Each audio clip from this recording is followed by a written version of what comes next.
Le Conseil, les membres du CNO-SCG et l'ONG Guinée Nouvelle Vision, Guinovi en abrégé, viennent s'informer à la base. La rencontre a permis au président de la CENI de leur expliquer tous les travaux effectués par son institution pour l'organisation des législatives, commençant par la mise en place d'un dispositif structurel et opérationnel jusqu'à l'audit des fichiers électoraux en passant par le découpage administratif. Luceni Camara a aussi insisté sur l'ouverture de son institution à tous ceux qui peuvent concourir à la réussite de ces élections législatives dans notre pays. Vous n'êtes pas sans savoir qu'après les élections présidentielles, on avait enregistré beaucoup de défaillances, notamment on a enregistré assez de bulletins nuls. Et le vote, bien sûr, c'est un devoir, mais quand même le choix de l'électeur est un droit et que ce droit doit être protégé. Donc nous voulons venir auprès de la CENI, essayer de sensibiliser les militants pour la protection de ces droits de choix. Nous étions venus pour savoir le problème de représentativité des acteurs politiques au niveau de la CENI, le chronogramme et surtout l'évolution de l'audit du fichier. Le président de la CENI nous a donné toutes les informations. La suggestion que nous pouvons faire à la CENI, c'est de prendre toutes les dispositions pour que ces élections-là se passent dans la paix et surtout que les résultats soient crédibles et acceptés de tout le monde. Les membres de la commission administrative de révision des listes électorales en abrégé CARL étaient en formation à Zéro-Corée. Durant 4 jours, les participants se sont familiarisés aux travaux pratiques et théoriques sous la supervision de la CENI et du ministère de l'administration du territoire. Reportage Mohamed Salou Paye, Moussa Bangoura. Les élections législatives se tiendront le 8 juillet prochain. C'est dans cette logique que la Commission électorale nationale indépendante CENI et le ministère de l'administration du territoire et de la décentralisation ont organisé cet atelier de formation des membres des commissions administratives chargées de la révision des listes électorales. Votre rôle se limite à quoi? À suivre la saisie des noms, savoir ceux qui doivent être enrôlés et ceux qui ne doivent pas être enrôlés. Vous devez vous rendre compte que tel n'a pas son nom sur la liste, mais son âge a atteint l'âge d'être enrôlé. Vous devez savoir que tel était là l'année dernière, mais n'est plus là, il est mort. Vous devez savoir ça, on ne doit pas enrôler ces gens pareils là. Vous devez savoir que tel est venu, mais il n'a pas atteint encore l'âge. Au terme de cette formation, ces participants seront à même d'enregistrer les citoyens sur la liste électorale pour éviter toute anomalie en vue d'une meilleure organisation des élections législatives. Le Japon octroie 200 000 $ à la Guinée. Ce montant devra servir à l'assainissement de la ville de Conakry et à la construction des salles de classe dans la ville de Koya. Le compte-rendu de Komara Moussa. Le gouvernement japonais, à travers son ambassade, s'engage à financer des micro-projets, notamment l'extension du lycée de Koya et l'assainissement des lieux publics à Conakry. D'où cette signature de contrat de don entre le président de l'API du lycée de Koya et l'ONG espagnole Action contre la faim. Le montant s'élève à plus de 200 000 $. Ce projet couvre 2 secteurs prioritaires d'intervention, c'est-à-dire l'éducation et la santé publique. Ces secteurs et principes font partie des fondements de la coopération internationale japonaise tels qu'ils sont promus par la Conférence internationale de Tokyo sur le développement de l'Afrique, TICAD, dont la 5e session se tiendra à Yokohama, au Japon, en juin l'année prochaine, 2013. C'est cette vision d'avenir qui se traduit aujourd'hui au niveau local, à Koya et à Conakry. Nous inclinons pieusement devant l'ambassade du Japon qui a servi de croix de transmission entre le gouvernement japonais et l'API du lycée de par sa volonté manifeste pour lui adresser tous les compliments et les sincères remerciements du peuple de Guinée en général et de la population de Koya en particulier. Au nom des bénéficiaires de ces projets en Guinée, au nom des partenaires publics en Guinée, j'adresse mes plus sincères remerciements à l'ambassade du Japon pour sa participation au financement de ces projets d'assainissement. Depuis plus de 10 ans, la préfecture de Koya se trouve confrontée à d'énormes contraintes et difficultés, spécialement l'insuffisance des classes, le manque d'équipements informatiques et d'infrastructures sanitaires. Au nom de la population de Koya et à mon nom personnel, nous remercions tous les donateurs et nous vous garantissons que ce que vous nous avez donné, nous allons l'entretenir à bon escient. Cette chaude poignée de main témoigne de l'engagement du Japon à soutenir les actions du gouvernement de la Troisième République et à renforcer davantage les liens de coopération entre nos deux pays. Boké a été choisi pour abriter les festivités du 2 octobre prochain. Les travaux de réhabilitation de la ville progressent en dents de scie. Les populations et les autorités de la ville retroussent les manches pour conférer à l'événement un cachet particulier. Cheikh Sanko est l'envoyé spécial dans la région. La joie qui a envahi tout Boké à l'annonce de la nouvelle de l'organisation des festivités de l'an 54 de notre indépendance nationale dans cette préfecture a fini par donner place à l'angoisse, à l'anxiété et aux interrogations.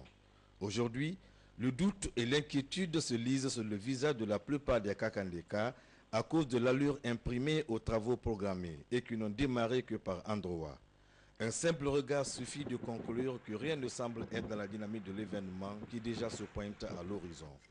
En dehors des travaux de bitumage qui avancent à la grande satisfaction des usagers entre Bofa et Kolaboui, ceux de l'adduction d'eau potable où sur 32 km de fouilles à travers la ville, 22 sont réalisés, l'implantation de ces poteaux électriques par la société Kama pour l'électrification de toute la ville, la voirie urbaine où les travaux viennent à peine de démarrer et la construction d'un hôtel 3 étoiles par Diko Press. Rien d'autre ne peut certifier à notre entendement que Boké est prête à abriter une fête à la dimension nationale.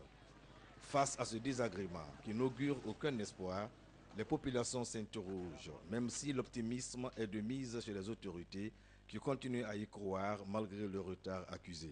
Les travaux ont accusé un grand retard dans leur démarrage. Mais tout l'espoir est encore là, parce que le professeur tient à ce que cette fête se fasse à Boké. Il tient, tout comme son gouvernement. Je crois que le gouvernement mettra des bouchées doubles pour faire quelque chose afin que la célébration de cette fête soit une réalité à Boké. Le gouvernement a mis à la disposition d'un consultant architecte, en l'occurrence M. Elage Kalo, et c'est un faiseur de ville avec lequel on a eu à travailler ici pendant des jours et des jours, qui a identifié les sites là où on doit travailler. Mais c'est que le problème ici maintenant, je veux vraiment que les choses aillent maintenant. Nous sommes à quelques mois.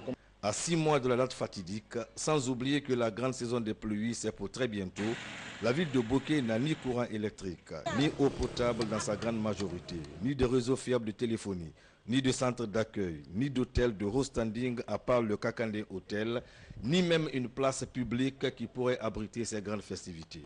Toute une gamme de désolation qui doit interpeller les autorités et le comité de pilotage à passer vite à l'action pour éviter de donner à notre pays une autre image. L'axe Kouroussa-Daoko-Kissidougou est désormais praticable en toute saison. C'est un effort du projet de développement rural intégré de la Haute-Guinée. Ce projet œuvre pour le désenclavement des zones de production. Fodé Bangali Fofana. Nous sommes lundi, c'est le jour du marché hebdomadaire de Douako, chef-lieu de la sous-préfecture du même nom, située entre les préfectures de Kouroussa et Kissidougou. C'est l'une des 11 communes rurales que compte la préfecture de Kouroussa. 75 km de pistes séparent Douako de Kissidougou, mais située à 135 km de Kouroussa dont elle relève. C'est une communauté rurale très fréquentée à cause de son marché forain. Une très grande zone de production par excellence, mais dont l'accès en saison hivernale constituait un véritable calvaire pour les usagers à cause de la traversée de ce vieux pont en bois long de 70 mètres linéaires ici sur la rivière appelée Bessekere.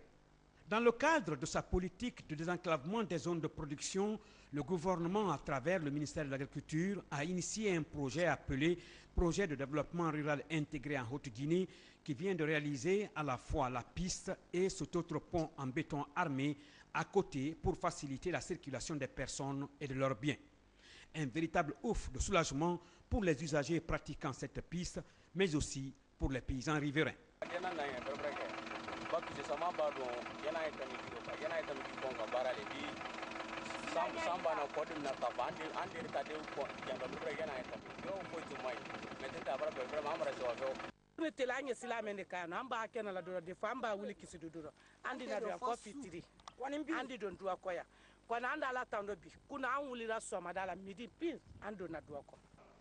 Ce pont, mesurant 60 mètres linéaires, rentre dans le cadre de la réhabilitation de 75 km de pistes rurales qui débouchent sur Albadaria jusqu'à Marena et Manferrin dans Kissidougou.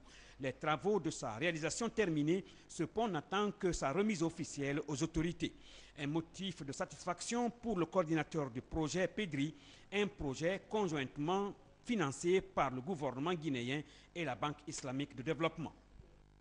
Certes, il y a eu retard dans la réalisation de ce point, mais aujourd'hui je suis très fier, étant donné que l'objectif est réalisé. Le pont est réalisé conformément aux prescriptions des cahiers de charges. Faites la comparaison aujourd'hui, voici l'ancien pont et par rapport à la réalisation de l'ouvrage. 193 000 $, soit environ 800 millions de francs guinéens, c'est le coût de ce pont dont la réalisation a connu plusieurs étapes. Dans la région forestière, la journée mondiale de l'eau a été célébrée dans le district de Weta. Cette cérémonie financée par l'UNICEF et un consortium d'ONG a permis de revoir les points d'eau situés dans cette CRD et de faire des propositions concrètes. C'est un reportage de Mohamed Saloupaï, Abdoulaye Diallo. Rythme folklorique et cola traditionnel. Par ce geste, les populations de Weta, dans la préfecture de Yomou, reçoivent la délégation du groupe thématique eau, hygiène et assainissement à l'occasion de la journée mondiale de l'eau. Le temps de faire le bilan du secteur quant à la disponibilité de l'eau potable, tant en milieu urbain que rural. Il est bon de savoir ici que l'objectif du secteur eau, hygiène et assainissement du programme conjoint de la Guinée forestière est de contribuer à la réduction des maladies d'origine hydrique dans la région, en particulier le choléra. Cela par une amélioration du taux de couverture en eau saine, un changement de comportement des populations notamment, le lavage des mains au moment critique et une organisation des communautés dans une dynamique de village propre. Organiser une telle cérémonie ici à Weta revêt pour moi deux grandes significations. La première s'inscrit dans le cadre de la politique de décentralisation prônée par le gouvernement guinéen qui a pour objectif rapprocher l'administration aux administrés. Voilà pourquoi nous en sommes fiers que cette cérémonie soit organisée ici dans un district. Les autorités disent avoir célébré la journée mondiale de l'eau dans ce village pour marquer leur volonté à œuvrer pour le bien-être des populations, notamment en zone rurale.